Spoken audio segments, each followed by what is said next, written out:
자, 시편 18편 32절부터 볼게요. 32절 18편. 이 하나님이 힘으로 내게 띠띠우시며 내 길을 완전하게 하시며 나의 발을 암사슴 발 같게 하시며 나의 높은 곳에 세우시며 내 손을 가르쳐 싸우게 하시니 내 팔이 놋화를 당기도다. 30 같은 경우는 많이 봤던 이야기죠. 나의 발을 암사슴 발 같게 하신다. 이런 말을 많이 이용하고 그러는데, 여기 보면 이제 싸운다라고 누구랑 싸우느냐가 나와야 되겠죠. 그래서 예를 들면 거기 37절에 내가 내 원수를 뒤쫓아가리니, 그런 말씀이 있잖아요. 그러니까 원수가 나와요. 근데 원수라고 하는 개념이 나오기 위해서는 늘 말하지만 사적인 우리의 원수를 말하는 것이 아니고, 그러니까 생존 본능과 생존 본능의 싸움, 내 생존을 위협하는 너는 나쁜 놈이다, 이런 원수를 말하는 것이 아니고, 여기서 말하는 원수는 다 이제 예수 그리스도를 중심에 두고 그 언약적 원수를 말하거든요.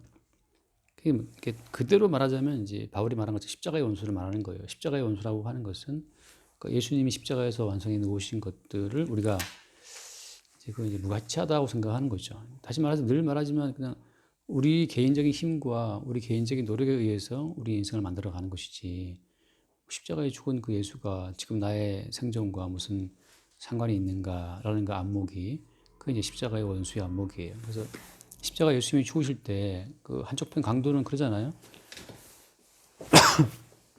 그 한쪽 편 강도가 말하는 그 내용은 십자가에서 내려와서 너와 우리를 구원하라라고 하는 거거든요. 그때 그 사람이 말하는 구원이라는 것은 자기의 생존을 유지해 주는 거죠. 그러니까 내 생명을 지켜주는 것, 그러니까 내가 생각하는, 내가 소망하는 내 인생을 지켜주는 그것이 그에게는 구원이었던 거예요. 그러니까 십자가에서 내려와서 너와 우리를 구원하라라고 하는 그것이 모든 인간들의 구원론이에요. 구원론. 그러니까 누구한테 물어봐도 예수님 왜 무대야 물어보면 그 예수님이 내 생존을 도와주고 내가 꿈꾸는 나의 어떤 소망과 나의 미래를 이렇게 이루어준다면 그것이 그들이 생각하는 이제 메시아의 어떤 관점, 메시아의 관이고 구원관이라고 하는 거죠. 근데 이제 그래서 그 십자가의 원수라고 하는 것은 자기의 생존 자체를 계속 도모하기 위해서 예수님의 어떤 은혜를 구하는 것, 그게 이제 십자가의 원수가 보이는 반응이라고 하는 거예요. 마찬가지입니다. 이제 그런 관점에서 이 시편을 보게 되면 원수란 뭐냐? 원수라고 하는 것은 내 생존을 위협하는 자가 원수가 아니고, 오히려 예수님의 십자가 앞에서 내 생존을 도와달라, 십자가에서 내려와서 너와 우리를 구원하라라고 말하는 그 자기의 생존을 위해서 예수님께 뭔가를 구하는 그것이 성경에서 말하는 예수의 원수가 되는 거예요. 그러면 여기서 그럼 말하자면 그게 원수라고 한다면 나의 발을 암사슴 발 같게 하시며 나를 높은 곳에 세우시며, 이런 말 쓰면 무슨 이야기냐, 나를 가르쳐 싸우게 하신다, 이런 모든 말은 뭐냐라고 하면 마찬가지입니다. 이 싸움이라는 것은 그냥 자기 부인의 싸움이에요. 하나님은 우리 자신을 이제 계속 부인시키시는 과정이거든요. 그러니까 우리가 매일매일 어떤 새로운 일이 주어지잖아요. 뭔가를 해야 되고, 이거 하지 않으면 뭔가 나의 일에 심각한 자리가 생기고 내 미래에도 문제가 생길 것 같고, 정말 실제 살다 보면 정말 이제 이것으로 인생 끝인가라는 느낌이 올 때도 있어요. 근데 이제 내가 지난 주에 오후에 얘기했나? 오전에. 아무튼 이들의 인생이 끝인가라고 하는 그 두려움을 느끼는 그 시점이 정말 두려운 거지. 실제 인생이 망하면 또 거기에 굉장히 또 어떤 편안함이 있습니다. 망한다고 해서 그게 끝이 아니었던 거지, 사실은. 그러니까 이제 실제적으로 근데 요셉을 주님이 팔아버렸어요. 그건 망한 거죠. 팔려가서 종살이 하다가 나중에 감옥에 수감되는데, 그래서 그게 굉장히 고통스러워요. 고통스러워서 요셉이 시편에 한번 나오지만 요셉이 그 착고가 발에 채여가지고 고통했다는 그런 표현들이 시편에 나오거든요. 실제적으로 고통이 따라옵니다. 그러니까 이제 여기서 싸운다, 내 발을 암사슴 발까지 하신다, 이런 모든 표현들은 실제 우리에게 싸움이 있는데, 계속 그 싸움은 어떤 싸움이에요? 계속 그 싸움이라고 하는 그 싸움의 내막은 내가 나를 지켜서 다시 어떤 편안한 장래, 지난주에 봤던 말씀처럼 나의 믿음, 나의 소망, 나의 사랑인 거죠. 결국 우리는 사랑의 마지막 대상이 나예요, 나.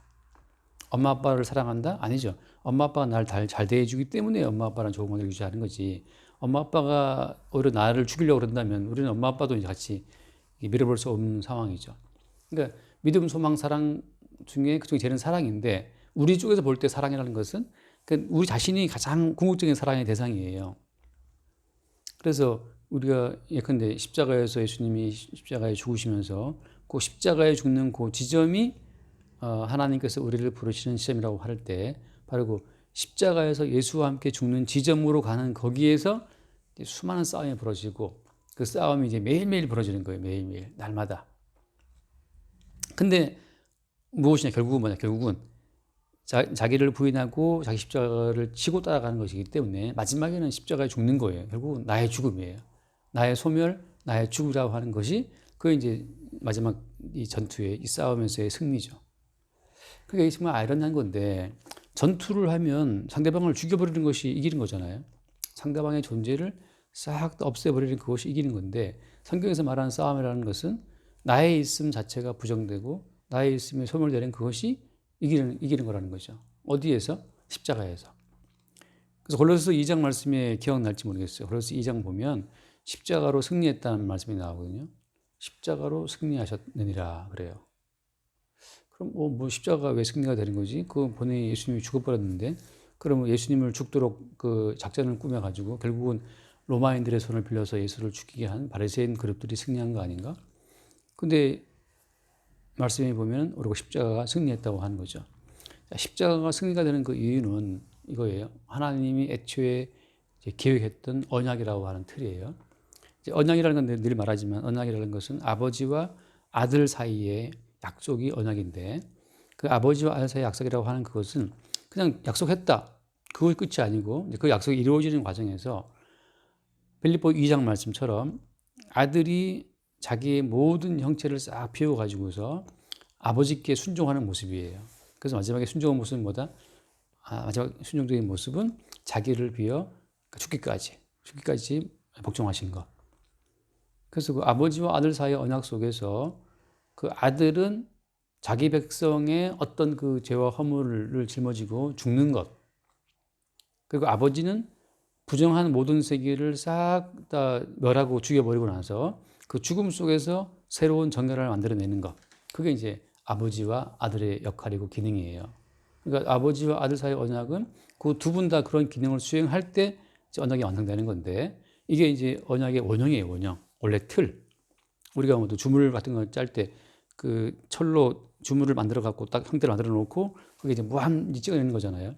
그런 것처럼 아버지와 아들 사이의 그 언약이 원형이 되어서 모든 성도는 그 언약의 원형으로 끌려 들어가는 겁니다. 그래서 죽기까지 복종하신 예수 그리스도의 복종의 자리, 그게 십자가의 자리인데 그 십자가의 자리로 끌려 들어가는 것이 성도의 인생이에요. 그러면 이제 끌려 들어갈 때 어때요? 우리 속에는 엄청난 어떤 불안함과 두려움이 있어요. 왜냐하면 이 땅에 살면서 이미 우리의 어떤 자아의식이라는 것은 그 세상적이고 마귀적이고 또 하나 뭐죠? 세상적이고 마귀적이고 정욕적이다. 그러니까 이 땅의 정욕적, 세상적, 마귀적인 것으로 이제 우리 가치가 딱 짜야 됐기 때문에 한마디로 말하면 생존 본능이에요. 생존이 진리고 내가 생각하는 성취가 진리예요. 그러니까 우리 개인의 믿음과 소망과 사랑이 우리의 진리이기 때문에 우리는 한사코 내 생존을 위해서 예수를 믿고 하나님을 믿고 부르거든요. 근데 언약이 오게 되면 언약의 주님은 우리를 다 끌어다가 그 언약의 원형, 죽기까지 복종하신 아들의 자리로 우리를 초청하시는 거거든. 그게 말도 못한 불안감이 있죠. 근데 성령 안에 오게 되면 오늘 같은 말씀인데 예를 들어서 거기 50절 말씀 보면 거듭뛸게요. 50절까지 50절에 보면 여호와께서 그 왕에게 큰 구원을 주시며 기름 부음 받은 자에게 인자를 베푸시며 영원토록 다윗과 그 후손에게로다. 기름 부음이란 말이 나오는데 이 기름 부음이 우리 가운데 옴으로 말미암아서 우리가 두려워하는 두려움의 실체를 알게 되는 거예요. 그래서 죽기를 무서워함으로 일생에 매어 종로로 타는 이것이 히브리서 2장 말씀 보면 이게 마귀가 우리 가운데 심어준 하나의 사기예요. 거짓말인 거예요. 너 그러다 죽는다. 너 그럼 망하는 거야. 너 노후 대책은 누가 세우느냐. 너 그러다가 홀로 외로이 외로이 쓸쓸히 죽는다. 뭐 그런 말 요즘에 뭐죠? 무슨 고독사라 그러나? 고독사? 그런 말부터 해서 온갖 이제 그 마귀의 두려움이 주어지는데 그 자체가 하나의 거대한 마귀의 이제 사기라고 하는 거죠. 거기에 휘둘리는 사람의 경우에는 결코 빠져나올 수가 없어요. 왜냐하면 이 세상 신이 마귀고 이 세상 임금이 마귀이기 때문에 이 세상 임금이 쳐놓은 그 촘촘한 그물에서 빠져나갈 수가 없죠. 에베소서 6장에서는 그걸 뭐라고 표현해요? 우리의 씨름이라고 하는 것은 혈과 육에 대한 씨름이 아니다. 그러니까 눈에 보이는 상대방, 눈에 보이는 어떤 사람이 그 사람이 우리가 싸울 대상이 아니고 뭐라고 되어 있냐면 통치자들과 옛날에는 정사란을 썼는데 요즘에는 이제 통치자들과 권세들과 에베소 6장 12절 말씀이에요. 통치자들, 권세자들, 그 다음에 이 어둠의 세상 주관자들, 하늘에 있는 악의 영들이라고 되어 있는데, 그러니까 통치자들의 모든 통치의 그 근간이라고 하는 것은 두려움이에요. 통치자의 말을 안 들으면 너에게 어떤 위험이 있다고 하는 거. 그런데 뭐 백신을 안 맞으면 죽는다. 그것도 하나의 통치의 기술이거든요. 그러니까 지금 우리나라 지금 70% 맞았다 그러는데 어쨌든 간에 그거 안 하면 죽는다라고 하는, 그거 하지 않으면 망한다라고 하는 끝없는 그런 자기 생존에 대한 위협으로 이 세상 신이 이제 우리를 위협하고 거기에 대한 두려움이 있는데, 기름 부음이 오게 되면 죽기를 무서워하는 이 자체가 이게 마귀의 속임수였구나. 왜냐하면 죽고 산다는 자체가 이게 사실 누구의 주권이었던 거였어요? 하나님의 주권이었던 거죠. 하나님의 주권에 의해서 죽거나 사는 건데 마귀는 그 사이에 개입해갖고 네가 무엇을 하지 않으면 망한다라고 하는 인간 자체를 원인으로 삽입을 시킨 거예요. 그러니까 모든 것의 알파와 오메가는 하나님이라고 되어 있잖아요. 성경에 보면 알파와 오메가고 처음과 나중이기 때문에 원인과 결과이기 때문에 우리가 죽고 사는 것도 마찬가지예요. 주님이 원인이 되어서 우리에게 죽음이라는 결과를 만들어낼 수가 있는 거지. 거기에 인간을 원인으로, 인간을 시작으로, 인간을 알파로 투입하는 것이 이제 마귀의 속임수라고 하는 거예요. 그 너의 할 탓이다. 네가 이걸 하지 않으면 너의 미래는 어둡고 이걸 하면 밝아질 것이다라고 하는, 끝없이 인간을 원인으로 집어넣어서 인간을 이제 몰아가는 거죠. 그래서 이거 안 하면 불안하고 두렵고 뭐 굉장히 고통 속에 살아가야 돼요. 그래서 나중에는 본인이 고통 가운데 질려서 본인이 자살해 버려요. 그런 모든 것이 이제 마귀가 우리를 끌어가는 사기요 거짓말인데, 그래서 이제 마귀의 별명은 거짓말의 아비잖아요. 거짓말의 원조가 이제 마귀예요. 그래서 기름 부음이 오게 되면 비로소 이제 기름 부음이 성령이 오시는 건데, 성령의 인도하심 속에서 비로소 우리는 지난번에 봤던 그 등불이 켜시며 하는 말처럼 등불이 켜지는 순간 내가 원인이 아니구나, 혹은 저 사람이 원인이 아니구나. 그러니까 나도 원인이 아니고 그도 원인이 아니고, 이것은 누가 원인인 거예요? 주님이 그렇게 하게 하신 거예요. 이거를 뭐 마태복음에서는 뭐라고 예수님이 표현합니까? 공중나는 새를 봐라. 한 발에 떨어지는 것도 한 아사리를 팔려가는 것도 천부께서 허락하셔야 된다 말씀하시거든요. 그러니까 천부께서 허락하지 않으시면 참새 한 마리도 안 떨어지는 거거든. 그러니까 우리가 살고 죽는 것은 우리 개인이 원인이 되어야 되는 것이 아니고 사실은 천부의 허락하심 가운데 되는 거라는 거죠. 그런 것 속에서 이제 여기 말하는 이 싸움. 내 손을 가르쳐 싸우게 하시니라 하잖아요. 내 팔이 노팔을 당긴다, 이런 말. 사실 노팔이라는 것 자체가 보통 활은 뭐 오동나무로 만드나? 뭐 소 가죽 아니 뭐죠? 그 솥불로 만들잖아요. 그 사극본 나오지만 조선시대 때 그 물솥불로 만든 활이 되게 강하거든요. 이게 물 따라가고. 뭐 그렇게 만드는데 여기 보면 이제 이 노수로 만든 활이라는 것이 뭔 말인가? 어쨌든 간에 이게 그리스도 예수의 이름으로 이 전쟁의 실제를 본 사람의 경우에는 이제 마귀를 향한 심판의 메시지를 말할 수 있어요. 사탄의 모든 말을 거짓말로 우리가 찝어낼 수가 있는 거죠. 그러니까 결국은 살고 죽는 모든 권세는 천부에게 달려있는 것이지 우리 개인의 어담에 있지 않다는 거. 그러니까 내가 누구에게 뭐 아쉬운 소리를 해야 되고 내가 노력하지 않으면 나중에 미래가 어둡고, 그런 모든 말들이 그냥 마귀가 우리를 압박하는 거대한 하나의 거짓말이에요. 지금 내가 10분도 공부하면 남편감이 바뀐다, 이런 말 우리 뭐 옛날 급훈 있었다면서요. 뭐 그것도 다 말하자면 끝없이 우리를 압박하는 마귀의 거짓말이고, 항상 인간은 어딘가에 압박을 당하지 않으면 왠지 허전하고 인생 헛살한 것 같아요. 계속 본인을 압박하지 않으면 왠지 인생 헛살한 것 같은 그 강박증에 쫓기는 게 인생이거든요. 그러니까 백수도 마음 놓고 쉬지도 못하는 거지. 불안해가지고. 근데 사실은 그게 뭐냐? 마귀의 거짓말이에요. 그러니까 우리 성도의 싸움은 그런 싸움인 거죠. 결국은 무엇이냐? 그 36절에 보면, 35절에 보면 주께서 주의 구원하는 방패를 내게 주셨다. 방패라고 하는 것은 마귀의 모든 권세를 막아내는 건데, 에베소서 말씀 보면 이제 마귀가 화전이라 말했어요. 불화살을 쏘거든요. 불화살을 쏜다고 할 때 그 마귀가 쏘는 불화살은 다 뭐냐면 한 가지입니다. 네가 네 인생의 원인이 되어서 네 인생의 결과를 만들어내지 못하면 너는 망하는 것이다. 그것이 이제 교회 속에 들어오면 어떻게 교회 들어오면 이게 이제 심각한 건데 교회 속에 들어오면 너의 기도가 너의 구제가 너의 믿음이 천국을 보장한다는 식으로 또 우리 믿음마저도 우리 인간의 행함이 한 요소로 마귀가 또 집어넣어 버려요. 그게 더 많이 기도하고 더 많이 헌신하면 하나님 더 많이 기뻐하신다는 생각이 빠져 있는 거거든요. 그걸 막아내는 것이 방패인데 결국은 다 뭐냐면 이 시장에 들어가 바뀐 것은 뭐예요? 바뀐 것은 거기 방금 봤던 말이잖아요. 33절 말씀에 나의 발을 암산슴 밝게 하시며 그랬거든요. 나를 높은 곳에 세우시며 그 다음에 34절 나를 싸우게 하시니 전부 다 원인은 뭐였어요? 원인은 암산을 밝게 하신 분이고 높은 곳에 세우신 분이고 싸우게 하시는 분이거든요. 그리고 35절 말씀에도 주의 오른손에 나를 붙들고 주의 오른손에 나를 크게 하셨나이다. 전부 다 이게 하셨나이다. 36절 내 걸음을 넓게 하셨고 나를 실족하지 않게 하셨나이다. 전부 다 주께서 하게 하신 그것의 결과물로 내 인생이 있다고 하는 것으로 다 바뀌어요. 모든 관점이. 네가 해야 된다라고 하는 그 마귀의 거짓말이 교회 속에 들어오게 되면 네가 기도해야 되고 네가 구조해야 되는 거지만 기름 부음을 통해서 실상을 보게 되면 아 주님이 나를 통해 기도를 하게 하시는구나. 주님이 나를 통해서 구제를 하게 하시는구나로 다 바뀌어요. 수동태로 바뀌는 거죠. 그래서 인생의 주인이 따로 있다는 사실을 알게 하시는 거죠. 혹시 이번 주 오후 예배 들어보셨나요? 거기 그 어떤 그분이 저한테 신뢰화를 선물했어요. 근데 이제 사실 그게 제가 원치 않은 신뢰화인데 그 새마을금고 MG 새마을금고 가서 얻어와서 한 5건을 얻었더라고. 우리 식구 많다는 걸 알고 이제 5건인가 얻어왔어요. 그 새마을금고 직원들 신뢰화에 딱 찍혀있어요. MG 새마을금고 그걸 이제 얻어온 거야. 절 주시겠다고. 그거를 저한테 안긴 다음에 그다음에 기도해달라고 하시더라. 기도해달라고. 그래서 길거리에 골목에서 기도했어요. 갑자기 기도 안 하고 싶었는데 기도를 부탁을 할 수 없이 기도를 하게 된 거지. 근데 너무너무 기도가 감동을 따라서 너무 잘 나오는 거예요.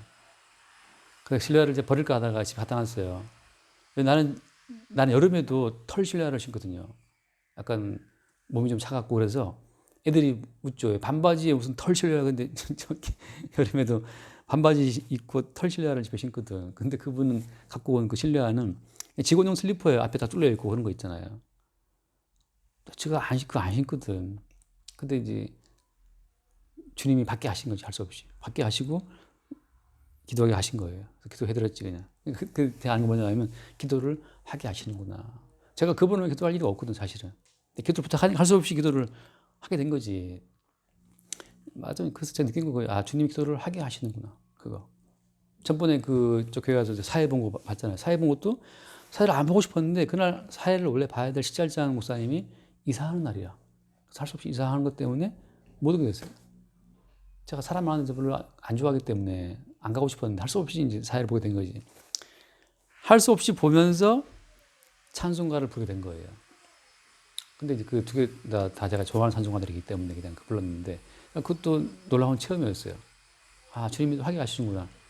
그게 재밌었어요, 이게. 왜냐하면 그 교회 권사님 중 한 분이 저를 봤더라고. 그러니까 얼굴을 본 분이 없지만 그분은 저를 처음 본 거예요. 그분이 저를 많이 도와주신 분이에요. 여러 가지 도움 주신 분이거든요. 그래서 다 또 이 뜻이 이렇게 있죠. 그러니까 모든 일이 다 마찬가지인데 주님이 하게 하시는 과정으로 내가 있다는. 그러니까 나는 주님이 행하신 결과물로 내가 있는 거죠. 그러니까 구원받은 사람은 천국 갔을 때 주님이 하게 하신 결과물로 천국에 오게 된 사람들이 구원받은 사람이고 내가 기도하고 내가 힘쓰고 저 높은 곳을 향해 노래 부르면서 막 애쓴 사람들은 그들이 말하자면 바리새인이에요. 그러니까 내가 원인이라고 내가 원인된 것이 깨지지 않으면 지옥 백성입니다. 기름 부음이라는 것은 뭐냐? 끝없이 우리의 주체성 자체를 계속 부정시키는 것이 그게 기름 부음이 하시는 역할이고 그때 우리는 어디 간다? 아까 말한 언약의 원형. 언약의 원형이 뭐라고 했어요? 아버지와 아들 사이의 언약인데 거기에서 아들은 죽어야 되거든요. 자기 백성의 죄를 안고 죽는 그 죽음 속에 자기 백성이 함께 합류가 될 때 그게 이제 언약 속에 포함되는 백성이에요. 그러니까 이 땅에 형성된 우리의 모든 자아의식은 매일매일 부정을 당하는 거지. 드디어 시끄러운 작업이 됐다. 여기까지 합시다. 오늘은. 갑자기 끝냅시다. 수능 기도하고 나기도 마칠게요. 수고하게 하셨습니다. 주님 감사합니다. 오늘도 이렇게 말씀을 듣게 하시고 말씀으로 나의 주인이 되신 주님이 되심을 다시 한번 돌아보게 하시니 큰 은혜로 기쁘고 감사를 드립니다. 그래서 항상 무슨 일을 할 때나 주인 되어서 결정하고 두려워하며 생존을 위해 쓰지만 항상 그럴 때마다 주께서 따로 이미 큰 언약의 틀 안에 도구로 쓰시고 계심을 깨닫는 그런 은혜를 항상 따라오도록 그렇게 인도하여 주시옵소서. 모든 말씀을 이름으로 기도드립니다. 주님 감사합니다. 우리 현재까지의 삶 자체가 우리가 만들어온 우리 노력의 산물이 아니라 은총의 산물인 것을 매 순간 새롭게 발견하게 하여 주옵소서. 영적인 싸움 자체를 성령으로 말미암아 늘 십자가를 바라보고 싸울 수 있도록 우리의 안목을 새롭게 하여 주옵소서. 우리 주 예수님을 기도드립니다. 아멘. 시끄러워.